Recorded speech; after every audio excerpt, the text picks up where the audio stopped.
Alors,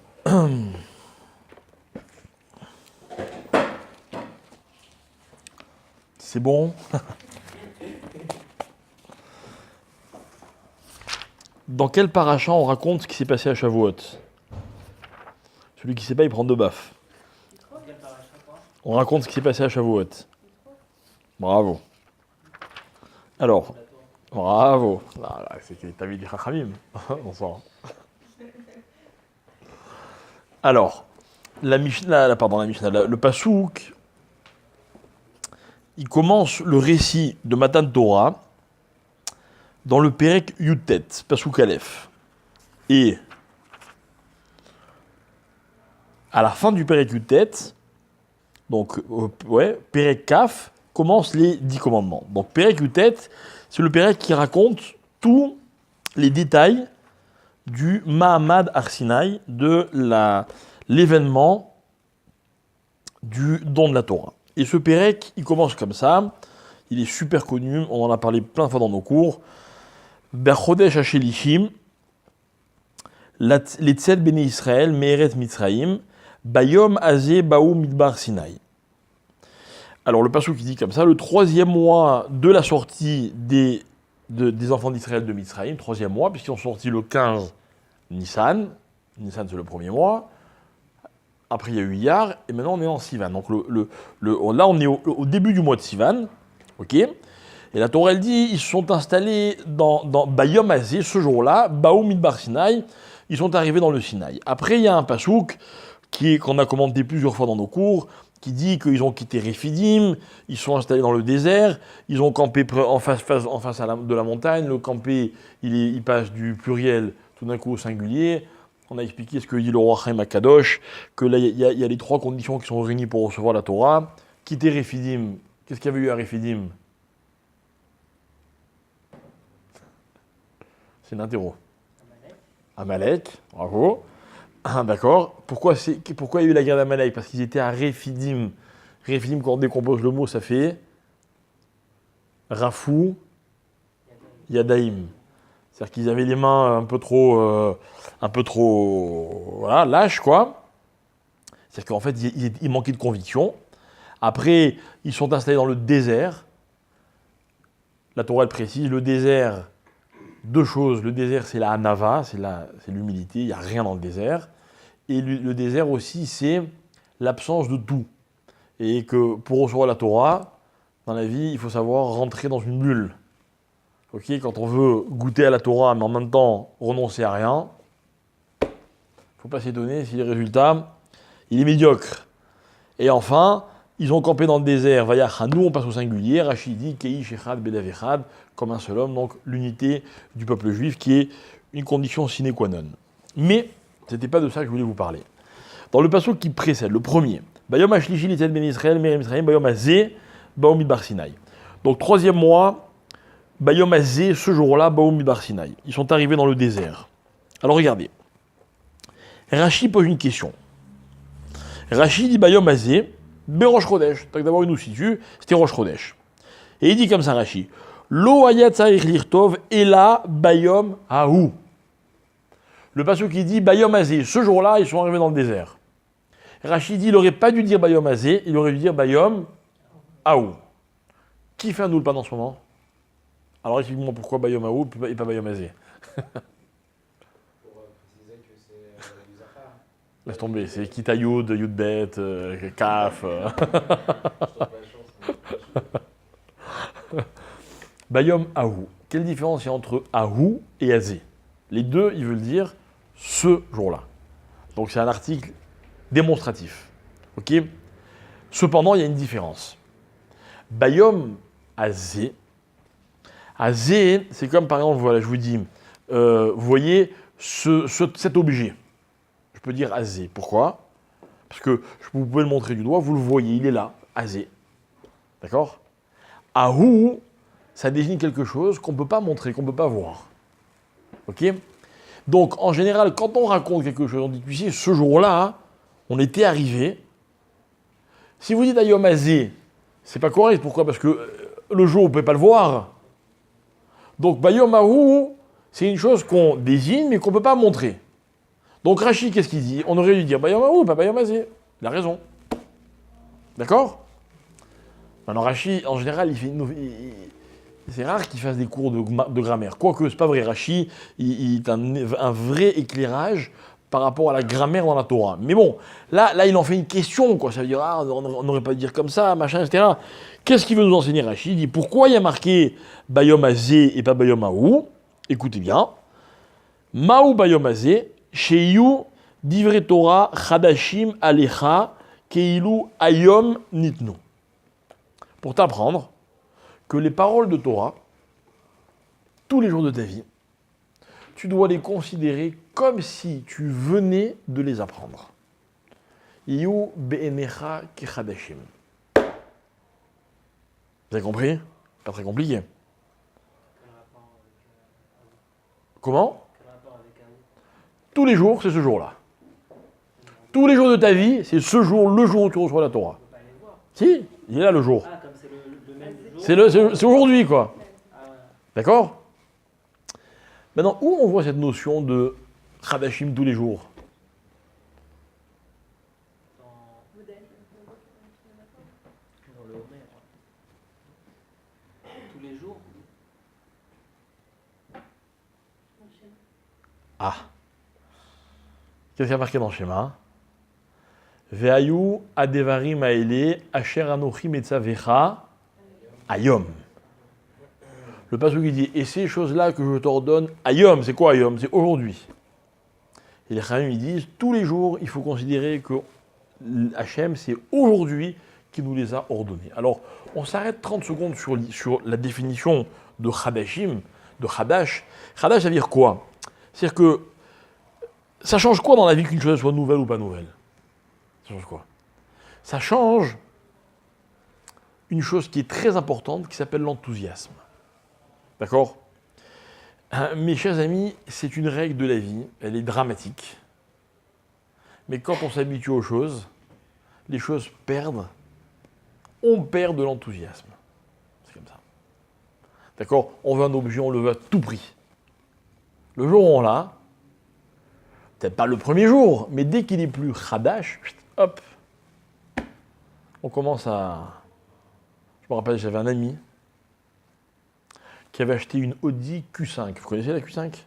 Q5? C'est pas mal. Non? Il arrive chez le concessionnaire pour... Comment? Je crois qu'il y avait Cantora que vous... Et il m'a raconté que le jour où il arrive pour récupérer sa voiture chez le concessionnaire, il y avait une Q7 devant sa voiture. Mais j'étais écœuré. Pourquoi j'ai pas acheté la Q7? Il dit, ah oui, tu l'as même pas encore reçu ta voiture. Mais c'est comme ça l'homme, c'est terrible la vie. Terrible. Maintenant, je ne veux pas parler du phénomène où dès qu'on voit mieux, on veut mieux et des machins, etc., on n'est jamais rassasié. Non. Le concept Khadash, c'est ça. La Torah, elle te dit attention. Attention. Condition, dans quelles circonstances tu vas recevoir la Torah, il faut que dans ton esprit, la Torah, ce soit quelque chose pour toi qui est Khadash tous les jours. Ok? Imaginez un couple va se marier. On sait très bien qu'au début de leur mariage, ils vont se kiffer mutuellement. Ils vont se découvrir, d'accord? Ils sont jeunes, tout est nouveau. Mais nous, on est soucieux pour quand? Quand c'est passé, tout ça. Voilà. Quand c'est passé, c'est les premiers mois, puis après les premières années, puis après les premières décennies. Et il y a le temps. Il y a le temps dans la vie de se comment on dit, d'accord, de se désenthousiasmer. Ça se dit pas, mais c'est pas grave. Vous avez compris ce que je veux dire. Alors, on veut nous enseigner que la Torah, il faut qu'elle soit Khadash tous les jours. Jusque-là, j'ai rien dit de spécial. Vous avez remarqué, c'est pas un grand chidouche. Maintenant, ça devient intéressant. Écoutez bien. Regardez la force des Chachamim. Rashi, il me donne cet enseignement sur un verset qui se situe en amont du don de la Torah. Et Rashi m'explique, il me dit attention, la Torah, elle t'apprend, ok, que la Torah que tu vas recevoir, il faut qu'elle soit Khadash tous les jours. Les Haramim, ils expliquent la chose suivante. Ils disent comme ça. Ils disent donc. Ça veut dire comme ça que, avant même que la Torah ne soit donnée, avant même les mitzvot de la Torah, au préalable, il y a une condition. Et cette condition, c'est Bayom Hazé. Vous comprenez ce que je veux dire, mes chers amis? Vous savez, dans la Torah, il y a 613 mitzvot. Chaque mitzvah n'est pas une condition pour toutes les autres mitzvot. Il y en a 613. Je suis sûr que si je cherche un peu, je trouverai des mitzvot que vous faites et des mitzvot que vous ne faites pas. Alors quoi? Parce qu'on n'en fait pas certaines, alors elles sont toutes... Non, pas du tout, ça n'a rien à voir. Même que l'engagement, il faut qu'il soit total, sinon quelqu'un qui s'engage à moitié, il n'est pas engagé. Mais en tout cas, il n'y a pas une dépendance des mitzvot les unes par rapport aux autres. C'est-à-dire que les mitzvot ne sont pas des conditions pour la Torah. Ok? Toutes les mitzvot, oui, mais chaque mitzvah n'est pas une condition. Là, ce que nous enseigne Rashi, c'est quoi? C'est que le concept Bayom Hazé de Chadash tous les jours, si la Torah, elle nous l'enseigne avant même que la Torah ne soit donnée, ça veut dire que c'est une condition pour pouvoir vivre la Torah. J'ai presque envie de dire, c'est encore plus important que la Torah elle-même. Vous me suivez? Il y a eu des autres mitzvot avant le temps de la Torah. C'est clair. Le mois où Mais les autres mitzvot dans la Torah, tu vas les retrouver. Alors ok, au niveau chronologique, elles ont été dites en premier, je te l'accorde, c'est vrai. Ok, c'est très bien, et donc il y a une importance certaine. Mais là, c'est plus qu'une importance. C'est une condition que la Torah t'impose avant même qu'elle t'ait donné. Et c'est pas qu'elle te dit attention, si tu fais comme ça, alors d'accord. Non, elle te dit juste attention, voilà le décor. Il y a le décor, maintenant on peut te donner la Torah. Ouais, mais si tu veux, ça peut se rapprocher. Si tu veux, ouais. Mais là, c'est dit avec encore plus de finesse, quoi. Tu vois, c'est pas frontal. On te raconte juste, attention, il aurait dû avoir marqué Bayom Ahou. S'il y a marqué Bayom Hazé, c'est pour que tu comprennes qu'on a voulu te donner un enseignement, voilà dans quelles conditions il faut recevoir la Torah. Ok? Donc ça, mes amis, en soi, ça s'appelle un chidouche. Ça, c'est quelque chose qui nous interpelle, c'est comme une espèce de nouveauté.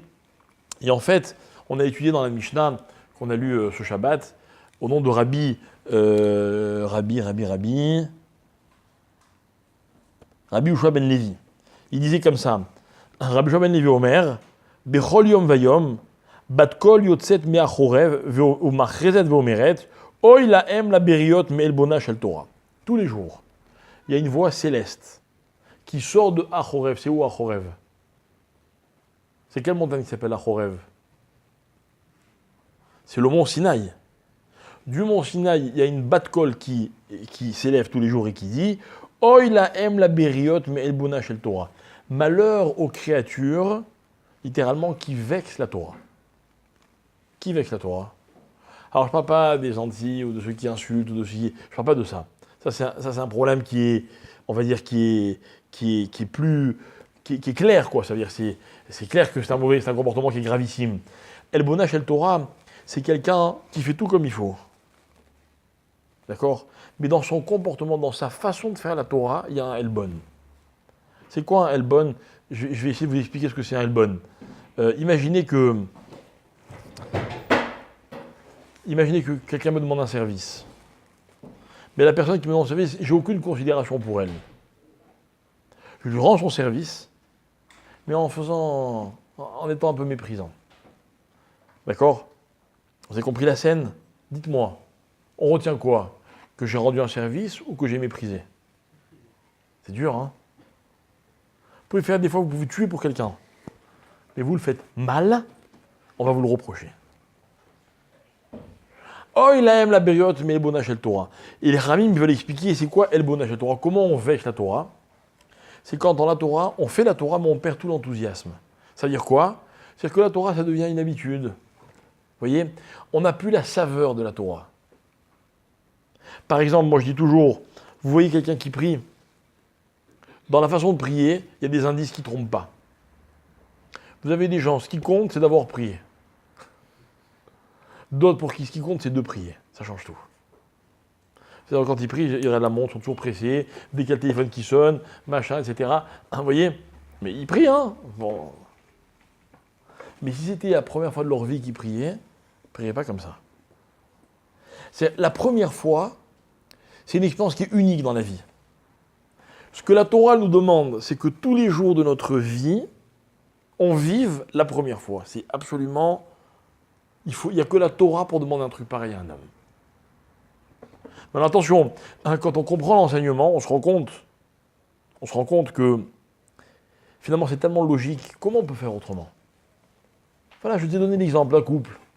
Ok, ceux qui ne sont pas mariés ici, d'accord?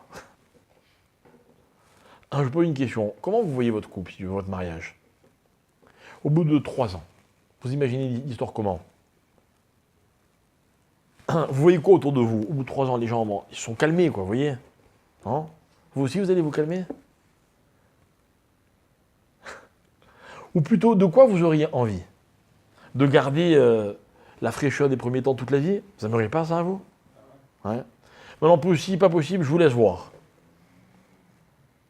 Mais, accordez-moi une chose, c'est que on ne peut pas se marier en se disant, bon, on va kiffer 1 mois, 2 mois, 3 mois, puis bon, après, on va rentrer dans une routine, tant pis. C'est vrai, c'est pas un mariage. Ça peut pas être une entreprise. C'est pas bon la routine? Hein? C'est pas bon la routine? Ça dépend. Ça dépend de ce que tu appelles la routine. Si tu appelles, ce que tu appelles la routine, c'est des habitudes, des règles, un céder, un ordre des choses. D'accord. D'accord. Hein, c'est vrai que quand tu rentres chez toi le soir, t'as pas envie de rentrer comme si c'était la première fois que t'arrivais, quoi, tu vois. Bonjour monsieur. Bonjour madame. D'accord. Mais en même temps, le drame, le danger de la routine, c'est quoi? C'est que justement, on perd l'enthousiasme. On n'arrive plus à apprécier les choses. Or, quand on se lance dans quelque chose d'important dans la vie, on aimerait être capable de toujours pouvoir apprécier les choses. Et la Torah, ce qu'elle a de génial, c'est qu'elle te le demande comme une règle. Elle te dit, attention, hein, c'est une condition, sinon tu ne peux pas recevoir la Torah. Et celui qui vit pas comme ça, qu'est-ce qu'il est? Ben, il méprise la Torah. Il fait honte à la Torah. Et le bonage à la Torah, c'est faire honte. Faire honte à la Torah. C'est-à-dire que faire honte à la Torah, c'est comme quelqu'un, je sais pas moi, il a avec des copains, son téléphone il sonne, il voit que sa femme, il dit « c'est ma femme ». Et il répond. Attention, hein, ça arrive. Hein, hein? Déjà, il répond déjà. Ah, il sait, parce qu'il ne répond pas, il se fait éclater quand il rentre. Mais il y a un zilzoul. Ah, c'est ma mère, qu'est-ce qu'elle veut encore? N'est-ce pas? Alors, il faut lutter contre ça, contre Elbon chez le Torah, Elbona chez le Torah, et pour lutter, il y a un moyen qui s'appelle Bayomazé. Tous les jours, je dois considérer que ce jour, c'est ce jour qu'on a reçu la Torah. D'accord? Alors, pour essayer de bien consolider cette idée, on va essayer d'expliquer quelque chose qu'on avait déjà vu, enfin je sais pas où et quand, mais je l'ai déjà dit dans un shiur, mais en tout cas, c'est sûr que on ne l'avait pas expliqué comme on va l'expliquer maintenant, parce que je ne l'avais pas compris comme maintenant. Le Rambam, dans Ilchot Yesodei HaTorah. Donc, le Rambam, dans le Mishneh Torah, je vous dis souvent, c'est un livre de halachot, c'est pas un livre d'histoire. D'accord? C'est-à-dire que c'est des règles, des lois, voilà, il faut faire ceci, il faut faire cela. Et des fois, le Rambam, il rapporte des choses dans le Sefer, dans le Mishneh Torah, qui pourraient paraître presque ou des histoires ou des conseils. Mais quand on se rappelle que Mishneh Torah, c'est un livre de halacha, on comprend que le Rambam, s'il a dit cette chose-là, c'est pas juste pour nous raconter quelque chose. Le Rambam, il raconte dans Ilchot Yesodei HaTorah, il dit comme ça. Il dit, vous savez, Moshe Rabbeinu, quand il était allé voir les Juifs, il leur a dit, voilà, on va sortir d'Égypte. Ok? Les Juifs, ils ont eu du mal à le croire, et au bout d'un moment, ils l'ont cru. Comment ils ont fait? Qu'est-ce qui a fait qu'ils croient Moshe? Qu'est-ce qui s'est passé? Qu'est-ce qu'il leur a fait Moshe? Hein? Ouais, et quoi encore? Il a donné le Shem Hashem que les ancêtres avaient... D'accord, et qui est Hacher et qui est, il leur a dit, d'accord, que les gens ils n'avaient pas connu, ok, mais à part ça, rappelez-vous l'histoire avec Moshe, avec Hachem dans le buisson ardent. Bah, il a fait le bâton, tout ça. Comment ça s'appelle ça? Il a fait Des miracles. des miracles. Il a fait des nouveaux miracles tous les jours. Il a montré. Rappelez-vous, Akadosh Baruch Hu, il dit à Moshe, voilà, tu vas, toi, faire sortir les enfants d'Israël d'Égypte. Qu'est-ce qu'il dit Moshe? Ça ne m'intéresse pas. Et Moshe, tous les jours, enfin, à chaque fois, il ramène un nouvel argument. Et il y a un moment, dans la discussion, Moshe Rabbeinu, il va avoir une phrase très grave. Écoutez bien, on va l'analyser, cette phrase, parce que il faut comprendre la mashmaout. Qu'est-ce qu'elle veut dire, cette phrase? La Torah elle raconte dans le Pérek Gimel de Shemot que le buisson il brûlait, mais il ne se consumait pas. Moshe il était étonné, il est allé voir, etc. Puis d'un coup, Hachem il commence à lui parler et il lui dit tac tac tac, il dit, je suis Eloké Avicha, Eloké Avraham, etc. Je vais faire sortir les bénis d'Israël d'Égypte. J'ai vu leur détresse, etc. Ve'ata lecha ve'shlachach el paro ve'otseata mi bnei Israël mi Mitzrayim. Vas-y, je t'envoie chez Paro et fais sortir mon peuple de Mitzrayim.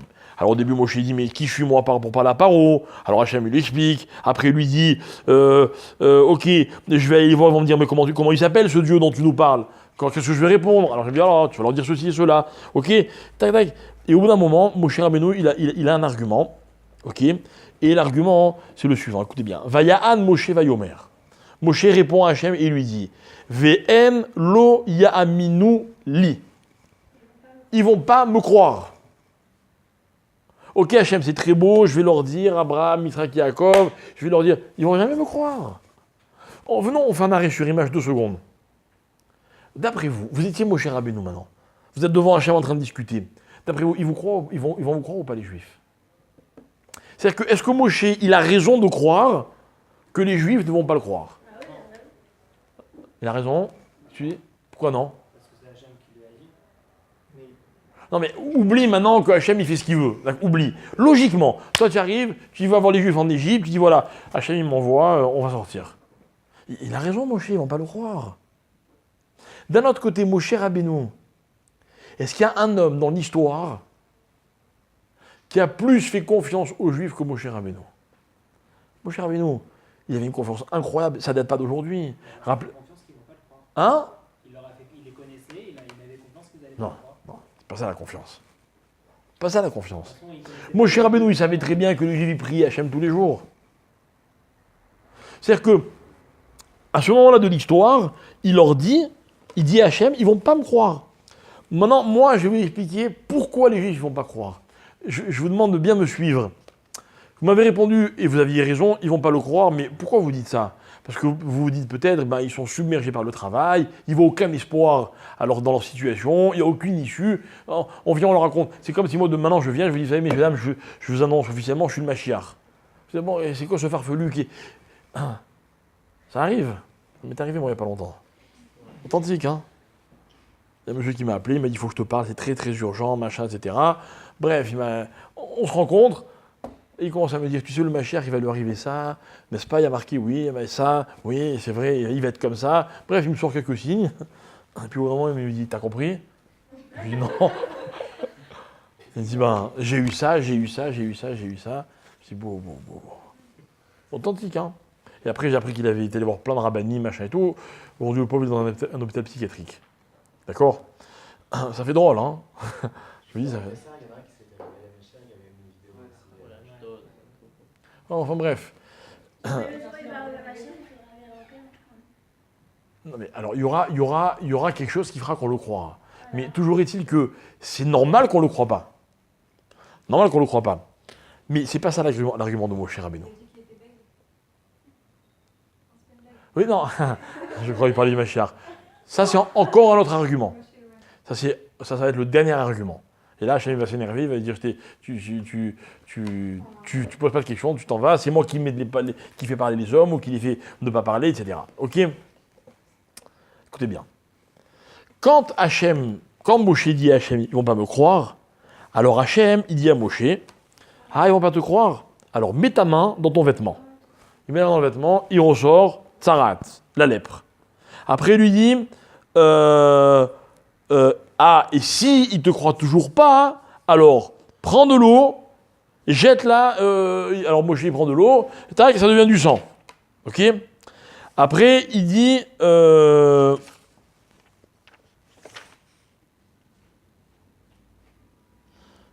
Après, il va y avoir l'histoire du... Pardon, d'abord il y a le serpent. Après, il y a la tsaraat. Après, il y a le sang. D'accord? Question. Question. Ils vont le croire maintenant ou pas? Alors écoutez bien. Écoutez bien. Ce que le Rambam il va nous dire, c'est la chose suivante. Il va nous dire non. Les Béné Israël ne vont pas le croire. C'est quoi ils ne vont pas le croire? Le Rambam il dit comme ça. Il le dit, c'est-à-dire il affirme, il dit les Béné Israël n'ont jamais cru Moshe parce qu'il leur avait fait des miracles. Ils ont cru Moshe pour une toute autre raison. Alors écoutez bien. Écoutez bien.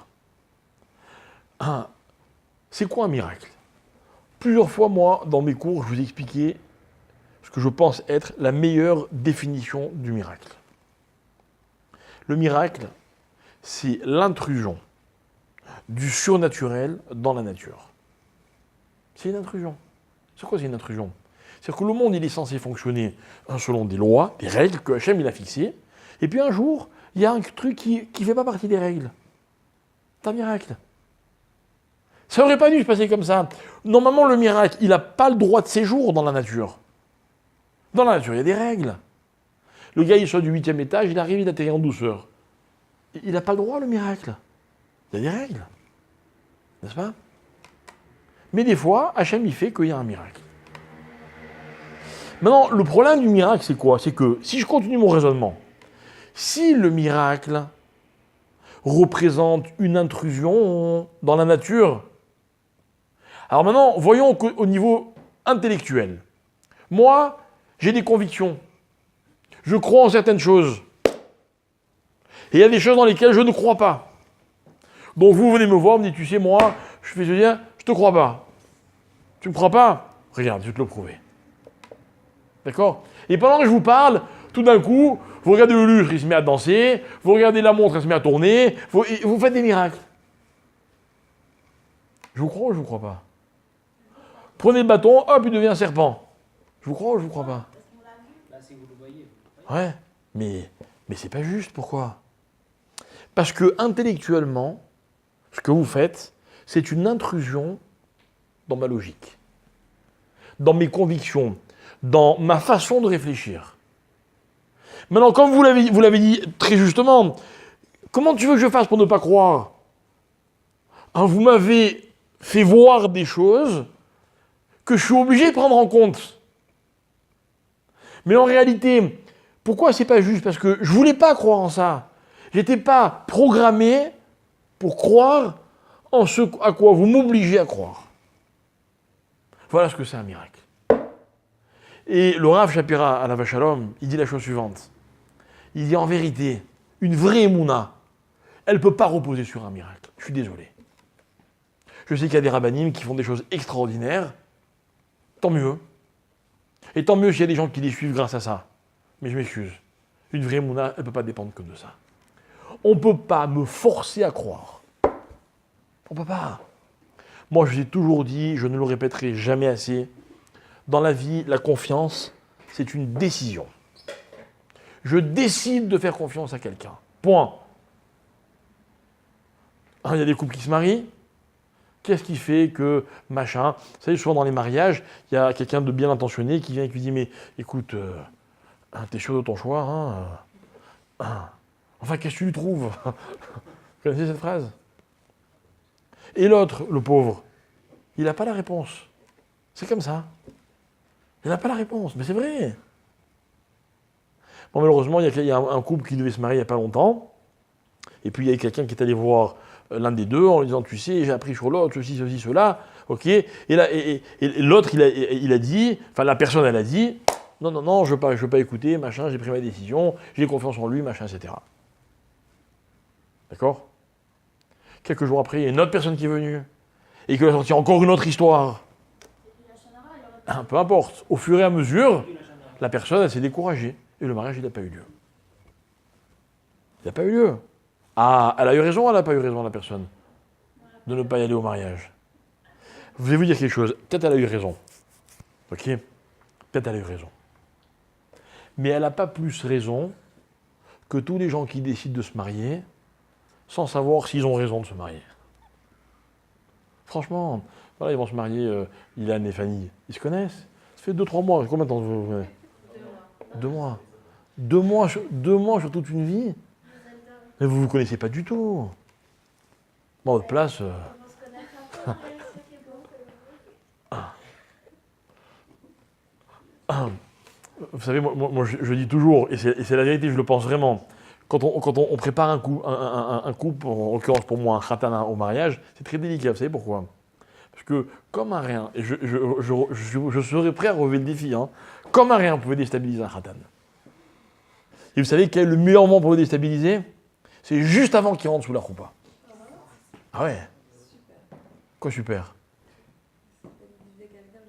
Après avoir traîné on a réussi jusqu'à là, mais Ah ouais, mais moi je dis, j'accompagne souvent des khatanim sous la roupa. Ok? Vous croyez qu'ils sont sur d'eux? Pas du tout. Vous savez quoi? Je vais vous dire quelque chose. Moi, je suis attendri par la confiance qu'ils cherchent dans le regard des autres, notamment moi dans mon rôle de rave. Vous ne pouvez pas savoir. Je suis très prudent, je fais attention, je ne joue pas avec le feu. Mais ce n'est pas un défaut. Moi, j'apprécie cette chose-là. C'est-à-dire qu'ils ne sont pas sûrs et ils y vont quand même. Dans la vie, c'est comme ça qu'on réussit. Dans la vie, celui qui attend d'être sûr pour y aller, il n'y va jamais. Et quand il y va, c'est sûr qu'il se casse la figure. Mais celui qui dit non, j'y vais et ça va marcher. Je décide d'avoir confiance. C'est comme ça la vie. Et comme je dis toujours, un jour on décide de faire confiance à son conjoint, un jour on décide de faire confiance à ses enfants, un jour on décide de faire confiance à ses amis. Il mérite pas, mais si on attend d'être sûr, on ne fait jamais confiance. Et un couple, il ne peut pas fonctionner s'il n'y a pas de la confiance. Et s'il y a des preuves de tromperie dans un couple, comment on peut faire confiance? On doit arrêter. J'ai la réponse. J'ai la réponse. Écoute. Tu as écouté ce que j'ai dit jusqu'à maintenant? Ouais. Donc tu as ta réponse. Pourquoi? Parce que, écoute bien, de la même manière que la première fois, il y avait zéro confiance et on a décidé qu'elle allait exister, et bien quand on s'est trompé et qu'on se rend compte que l'autre, il ne méritait pas notre confiance, et bien la deuxième fois, on peut aussi la lui donner juste parce qu'on a décidé. Sauf que là, on est à moins 1, on peut plus à 0. C'est déjà plus dur. On parle de Ok, donc ça va être plus dur. Ouais, ça va être plus dur. Mais il n'y a pas d'autre moyen.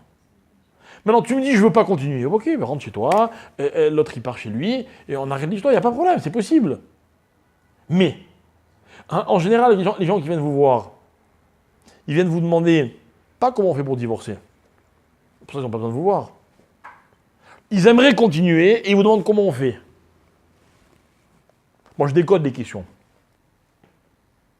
Et la réponse est la suivante. Avec tout ce qui s'est passé, si tu décides de faire confiance, eh ben ça peut marcher comme ça a marché la première fois. Maintenant, si un couple, imaginez, un couple, il attend des années d'être sûr de pouvoir se faire confiance. Et un jour, ils sont sûrs, alors ils se marient. Et Chazvé Shalom, cette confiance, elle est trahie, alors là, on a un problème. Mais quand un couple, il a eu l'intelligence de se marier parce qu'il a décidé de se faire confiance, eh ben dans la vie, on peut le décider une fois, on peut le décider 2 fois, on peut le décider 3 fois. Vous ne me croyez pas? J'ai une preuve. Une méga preuve. Méga preuve. Regardez, tous ici, là, vous étiez enfants il n'y a pas si longtemps. N'est-ce pas? Vous vous rappelez que la confiance que vous avez mendié la confiance de vos parents. Laisse-moi y aller seul, laisse-moi sortir, prête-moi ta voiture. Vous avez demandé, mendié cette confiance. Un jour, ils vous l'ont donnée. Vous avez toujours été digne de la confiance qu'on vous a donnée? Pas toujours. Vous n'avez pas promis de rentrer avant telle heure et vous n'êtes pas rentré. Vous n'avez pas promis de ne pas faire ceci et vous l'avez fait. Que vos parents le sachent ou pas. Ok, mais je vais vous dire comment ça se passe. Parce que moi aussi, je suis passé par là. On sait qu'on n'a pas mérité la confiance. Vous savez ce qu'on fait? On va et on redemande la confiance. On est fou? Ou alors c'est nos parents qui sont fous? Non, c'est comme ça la vie. Non, mais c'est tes parents, c'est pas un étranger. Mais peu importe. Mais un couple, c'est pas non plus des étrangers. Même si dans la vie, on peut commettre des erreurs. C'est ça la différence. C'est qu'un couple qui, après tel ou tel événement, se dit bon, on est des étrangers, ok, il n'y a pas de problème. Pas de problème. Moi, j'ai un ami, il était marié depuis 30 ans avec une non-juive. D'accord? Et puis un jour, il a appris une chose dramatique sur sa femme, enfin, qu'elle a d'ailleurs elle-même apprise, ok? Et lui, il était très malheureux, et moi, j'étais très heureux. Je lui ai dit, tu vois, vous êtes des étrangers. Ça fait 30 ans que je te le dis, tu ne voulais pas me croire.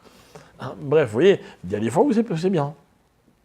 Voilà, parce que mais si elle avait décidé de se convertir, ça aurait été là aussi. Ça aurait été mieux. Mais là n'est pas le problème. On n'est pas là pour dire aux gens ce qu'ils doivent faire.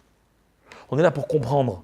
Maintenant, deux personnes ne se sentent pas étrangères, comme des parents et un enfant. Et il y a eu des problèmes, ça existe. Enfin, je veux pas. Enfin bref, il y a toutes sortes de situations dans la vie qu'on peut gérer si on décide de les gérer. Pourtant, la reine, j'ai l'impression qu'elle l'empêche de redonner confiance. Parce que dans le cas d'un homme marié avec une femme, si sa femme, Chas Shalom, le trompe, Ouais, c'est sûr.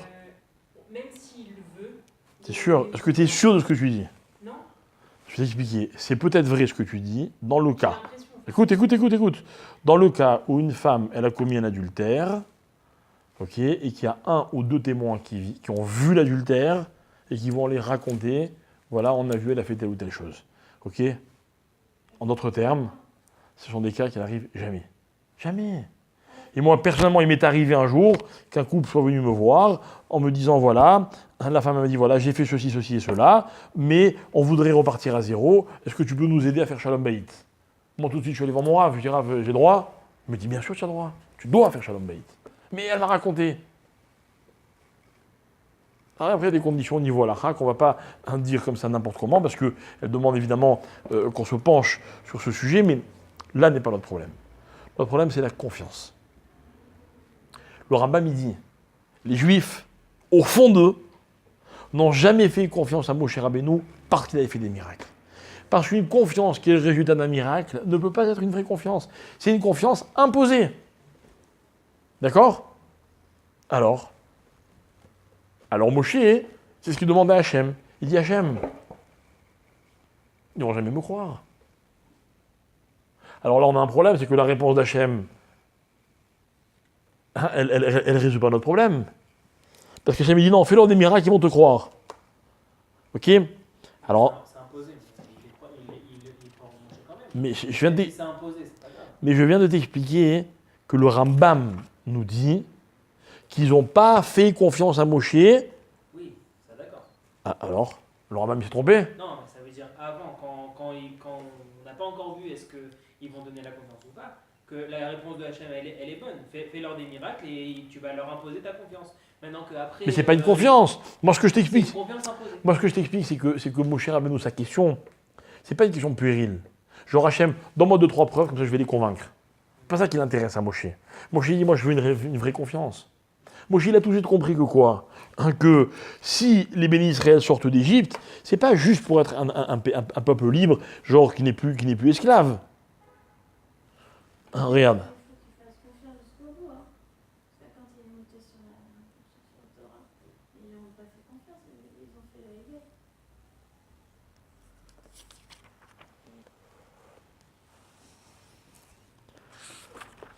Attendez, excusez-moi, je cherche juste un passou pour vous montrer quelque chose.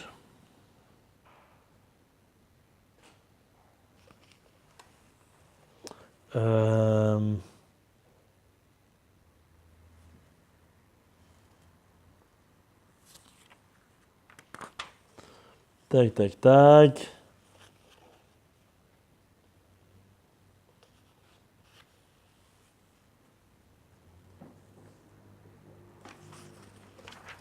Bon, je trouve pas.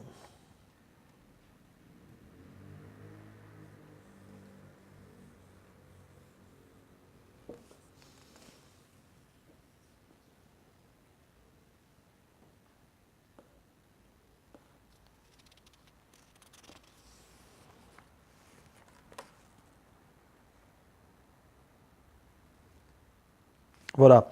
À un moment, Hachem, il dit à Moshe, il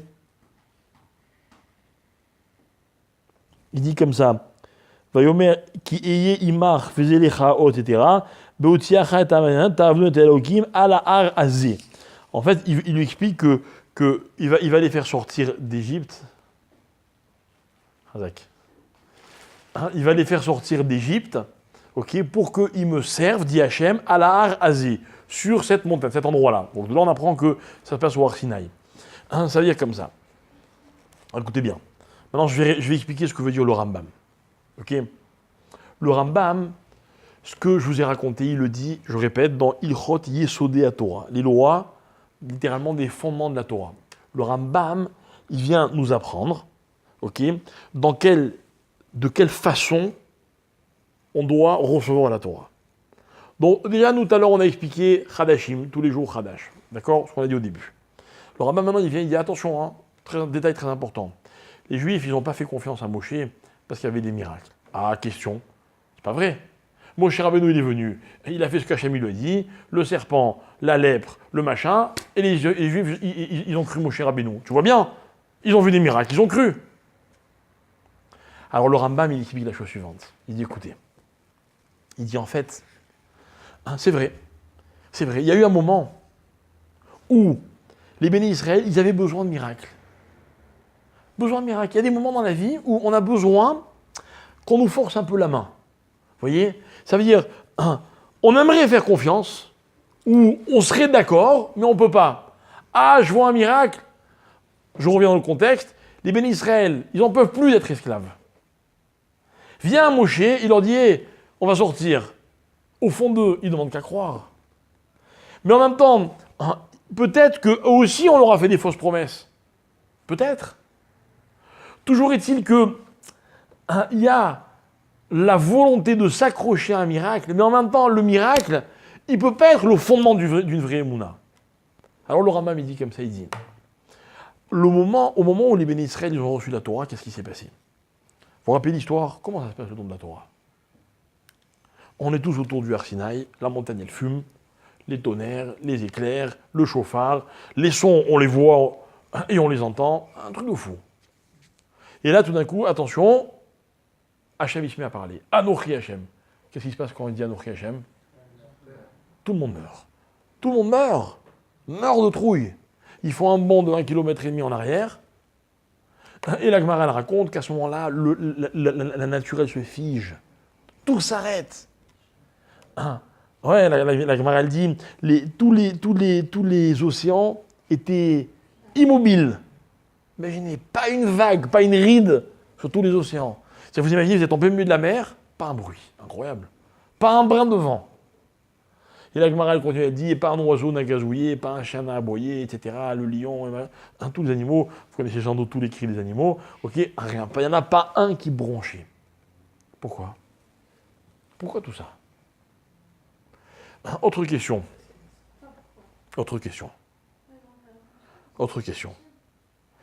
Quand Rabbi Yoshua ben Levi, celui qu'on a cité tout à l'heure, qui disait « Oy la hem la briotte, mais elle est bonne à la Torah », malheur à ceux qui font honte à la Torah, la Gemara, elle raconte qu'on est venu lui poser une question.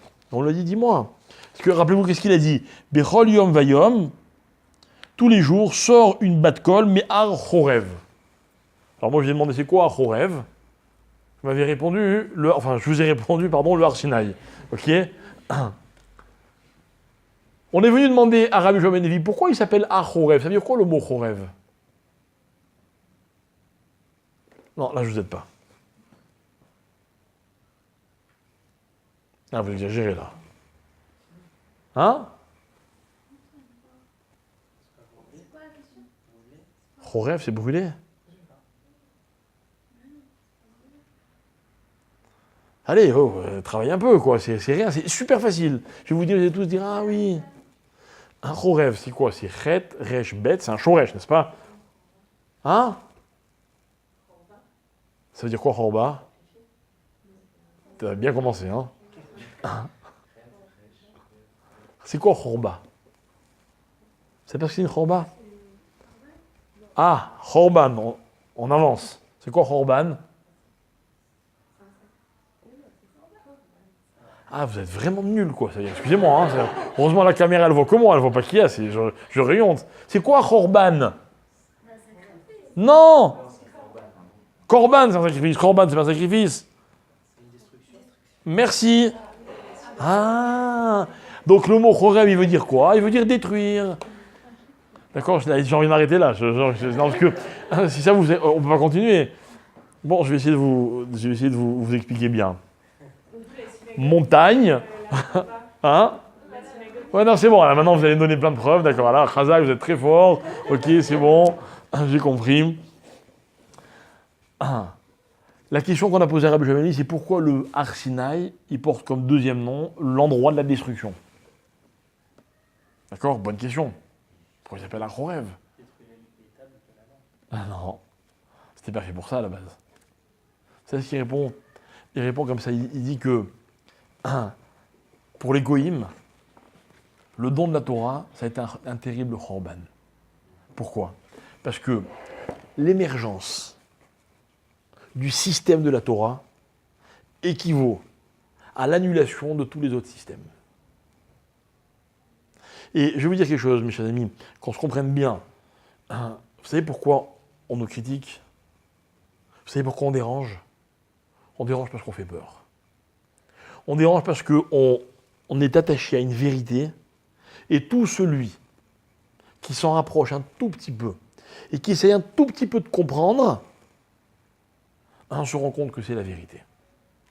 Et il y a eu des époques où ce sont les chrétiens qui ont essayé de nous détruire. Il y a eu des périodes où ce sont c'est l'islam qui va essayer de nous détruire.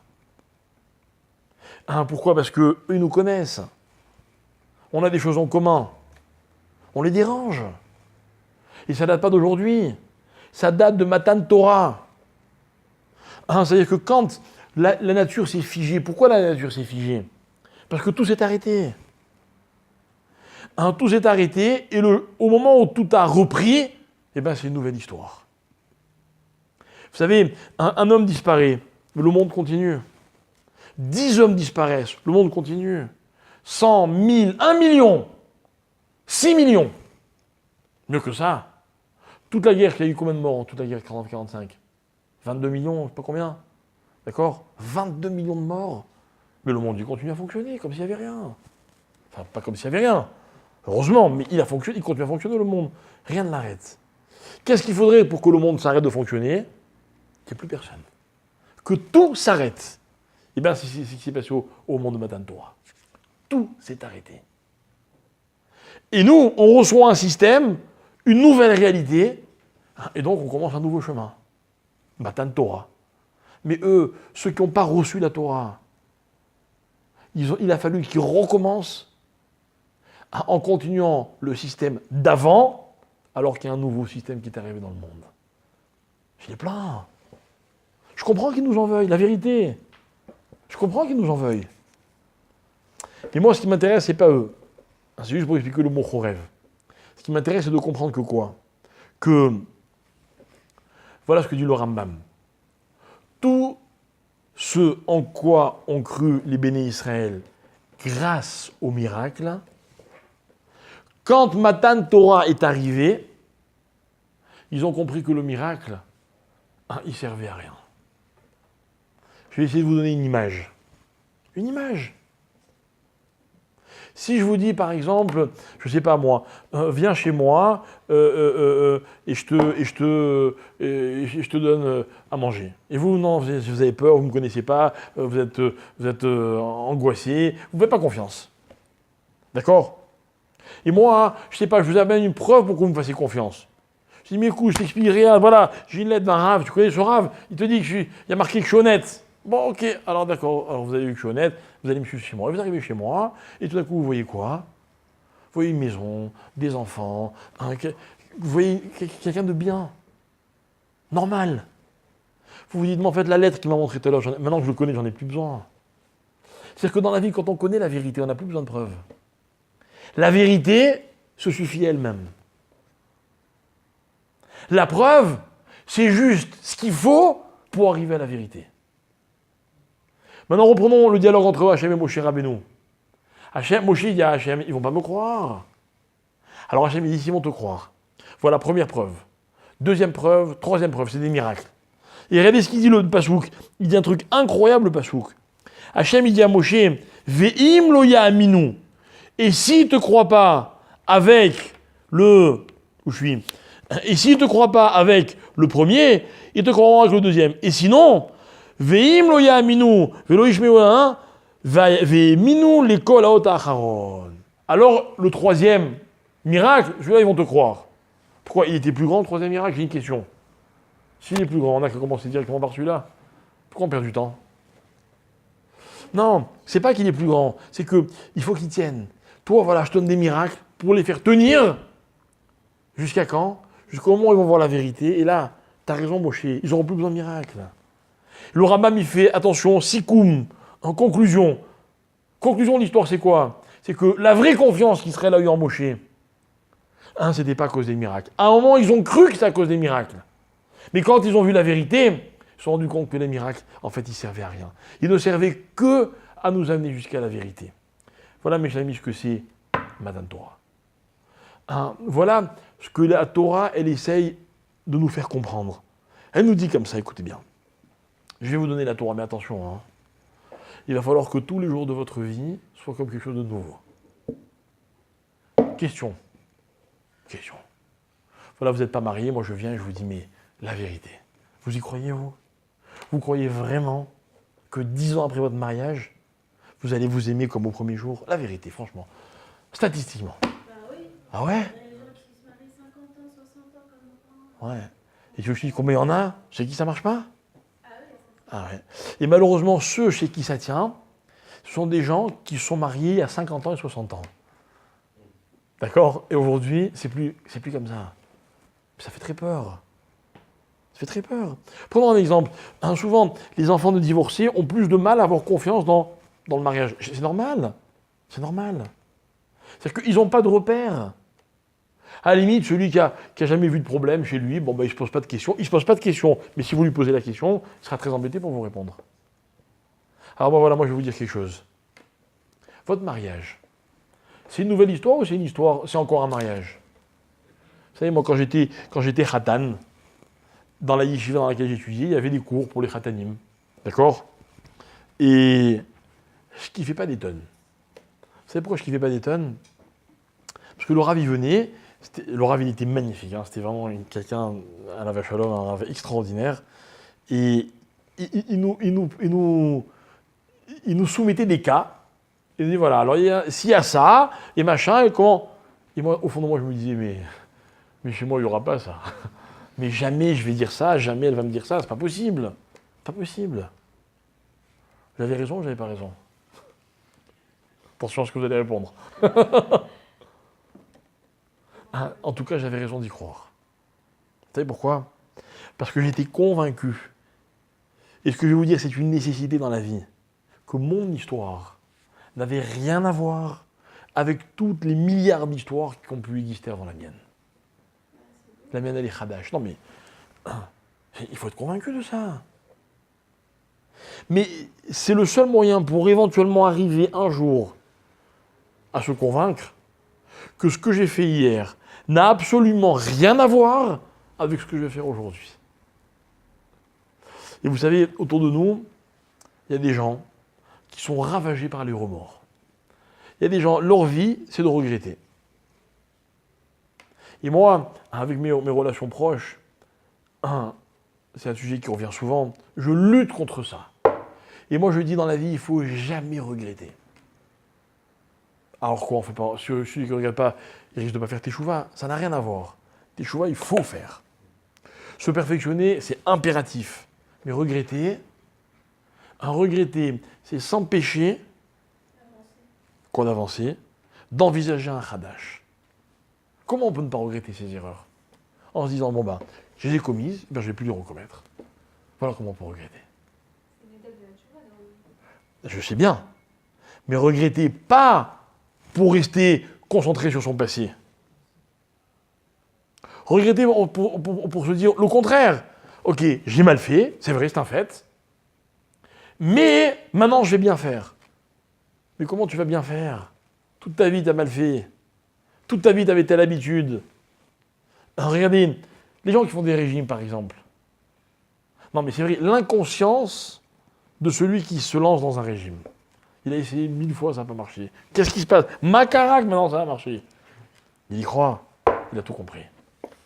Même si ça ne marche pas, il a raison. Voilà ce que c'est que Khadash.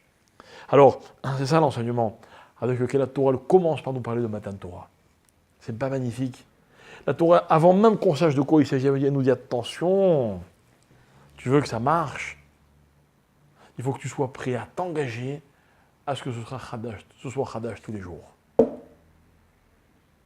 C'est le seul espoir que je vois pour un couple qui décide de se marier. C'est le seul espoir que je vois pour quelqu'un qui a déjà perdu 10 fois son boulot et qui retrouve un jour un travail. C'est le seul espoir que je vois pour quelqu'un qui déménage parce qu'il n'était pas bien là où il était, mais maintenant il a décidé qu'ici il va être bien. Même si ça fait déjà 10 fois qu'il nous fait le coup. Quel est le rapport entre être convaincu et la confiance?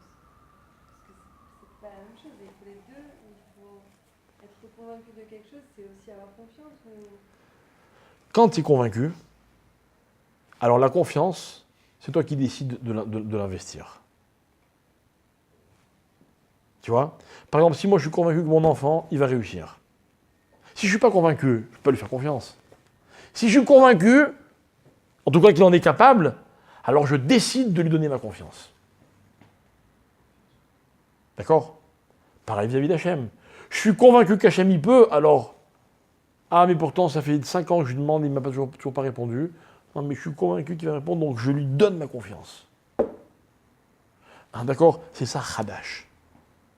Voilà, tout ça, mes chers amis, c'est un mot dans la Torah. Rachid dit, pourquoi il y a marqué Bayomaou, Bazabiyomazir, au lieu de Bayomaou? On n'a pas encore reçu la Torah, que déjà on prend une leçon magnifique. Voilà, alors Bézat Hachem, on a la chance de pouvoir la recevoir tous les jours de la vie, on peut recevoir la Torah. Mais en plus, quand on arrive à Shavuot, on rentre dans un moment qui contient le don de la Torah. Ok? À nous de bien faire en sorte de ne pas rater cette fête-là. Comme je le dis souvent, Shavuot, ça fait partie des fêtes qu'on ne prépare pas, mais auxquelles on se prépare. Il y a des fêtes qu'on prépare. Une soukha, si vous ne faites pas la soukha, il n'y aura pas de soukot. Enfin, il n'y aura pas de soukha. D'accord? Maintenant, vous êtes le même hein, après avoir fait la soukha et avant de la faire. Ok? Mais à Shavuot, non. Shavuot, on ne peut pas se manquer. Il faut se mettre bien dans la tête. Vous savez, on dit comme ça que quand on fait le schéma, c'est pas une halakha, c'est pas obligatoire, mais c'est vivement conseillé. Avant de faire le schéma, de réfléchir même 2 secondes à ce qu'on va dire. Et après, on dit schéma Israël, on pense à être Mekabel Ol Malchut Shamaim. Pourquoi?